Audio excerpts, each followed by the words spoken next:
Hello everyone! Pag-usapan natin ang derivatives. Without further ado, let's get this lesson started.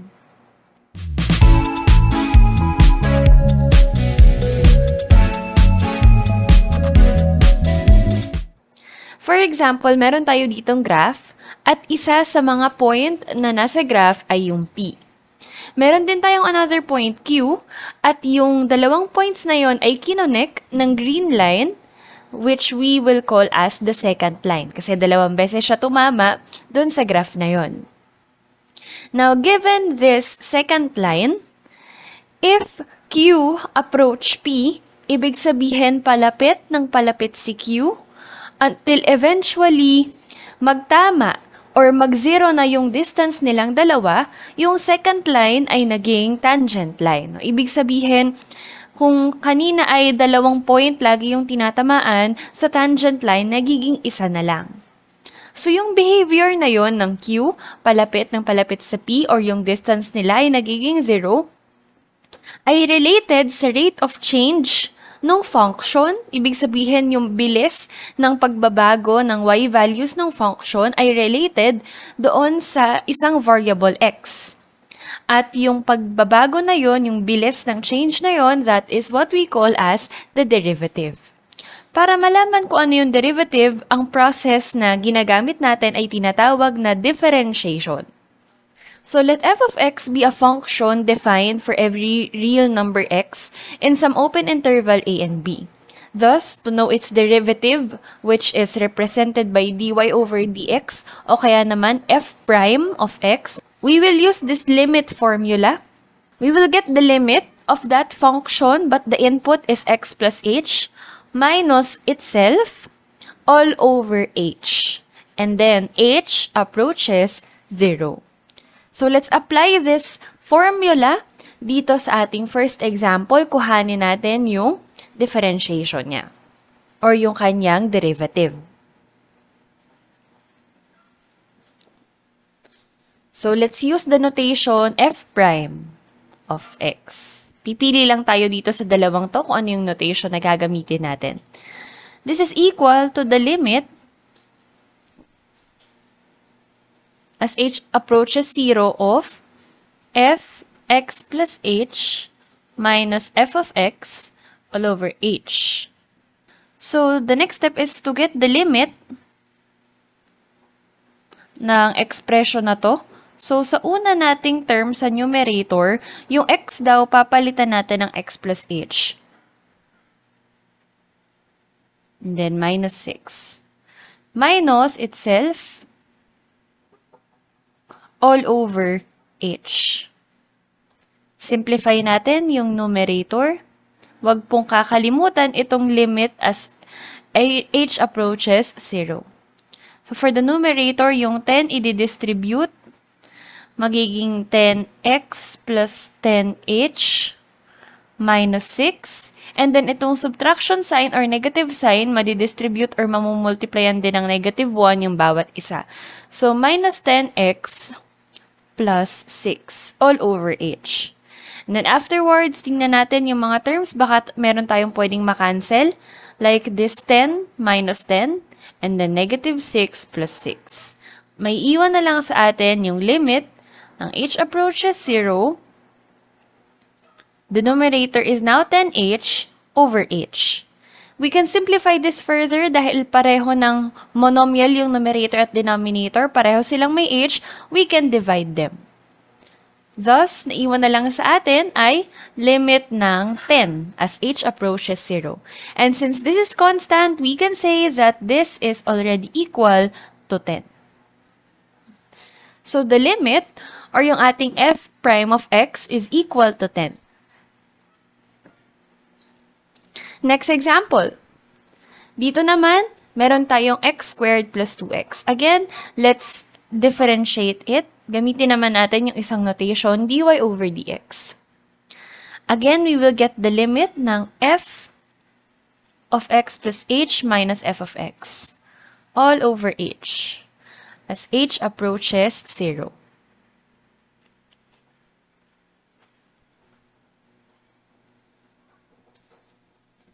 So, for the first quantity or for the first function, palitan natin ng x plus h lahat ng x.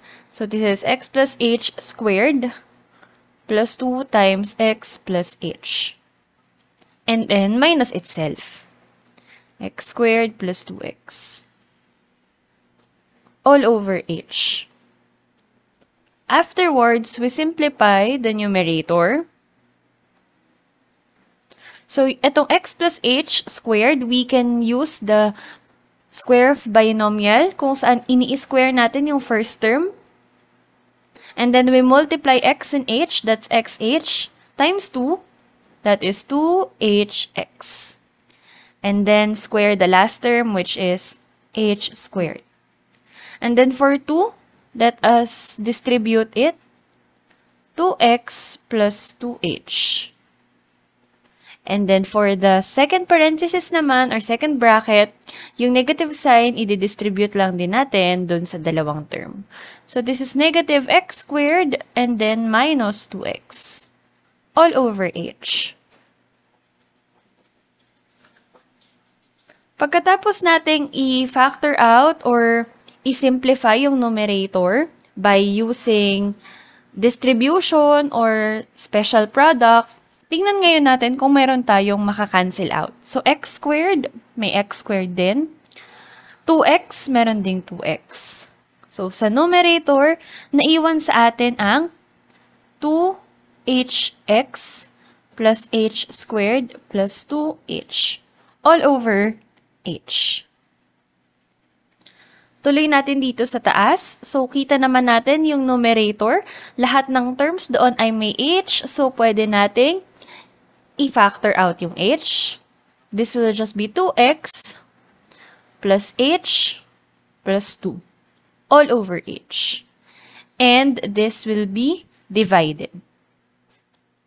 So, ang limit na lang ngayon, hahanapan natin ay itong 2x plus h plus 2.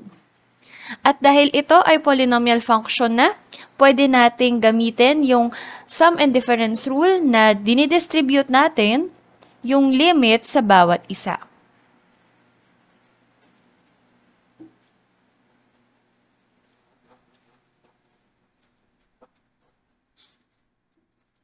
So ito, 2x yung ating hinahanap pero h approaches 0.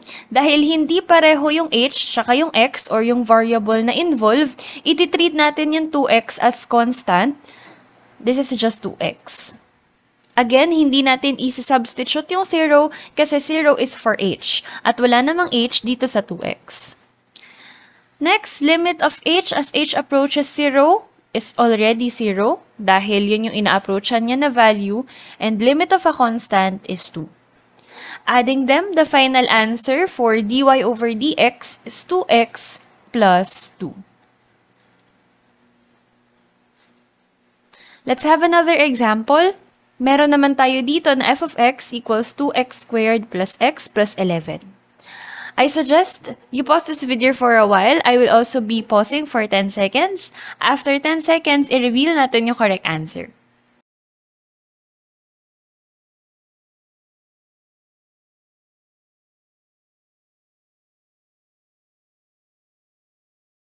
So let's find f prime of x.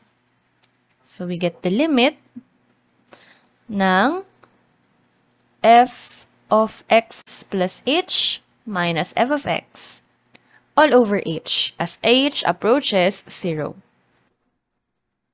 So let's not forget the limit.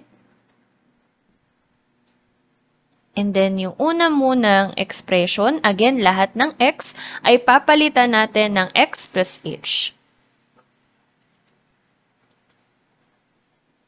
So dito, kung ano man yung i-require ng function, kunwari may squared or may cube, kailangan prepared or alam natin kung paano yun isi-simplify dahil kasama yun sa solution. Kung kailangan ng factoring, kailangan marunong tayong mag-factoring. Kung kailangan ng FOIL method, we should know how to use the FOIL method.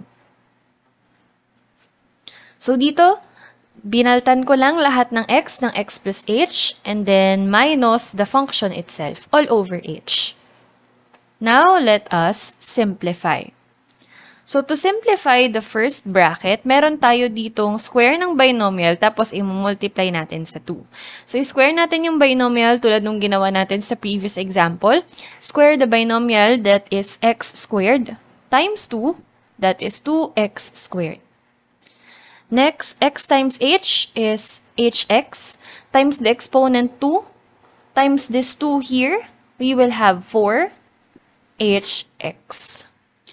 And this h here, pag ini-squared, that is h squared, times 2, that is 2h squared. Plus x plus h, that came from this second parenthesis, plus 11. And then, ito nga ulit negative sign ay iti-distribute natin sa mga terms na nandoon sa bracket.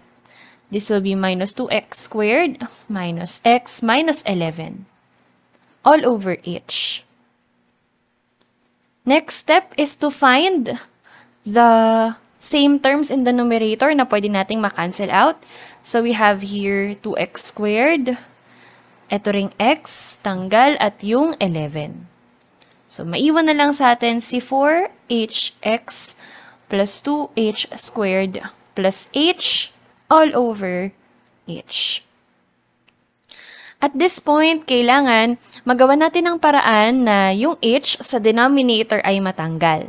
And that is only possible if makakapag-factor out tayo ng h sa numerator. Tuloy natin dito sa taas.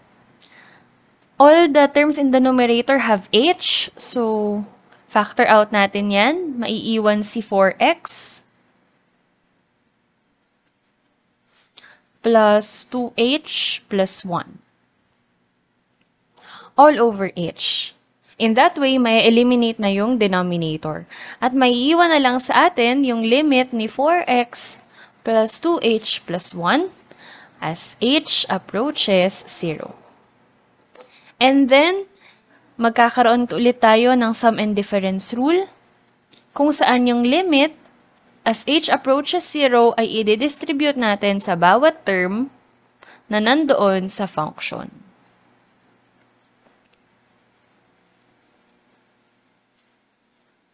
For the first expression, again, walang h dito sa 4x, kaya iti-treat natin siya as constant, it is already 4x. Ito naman, pwede nating ipalit yung h. This will be 0 na. And then, this is just the limit of a constant, which is 1. The final answer now is 4x. Ito, 0 na, so cancelled out na yan, plus 1. This is the derivative f prime of x.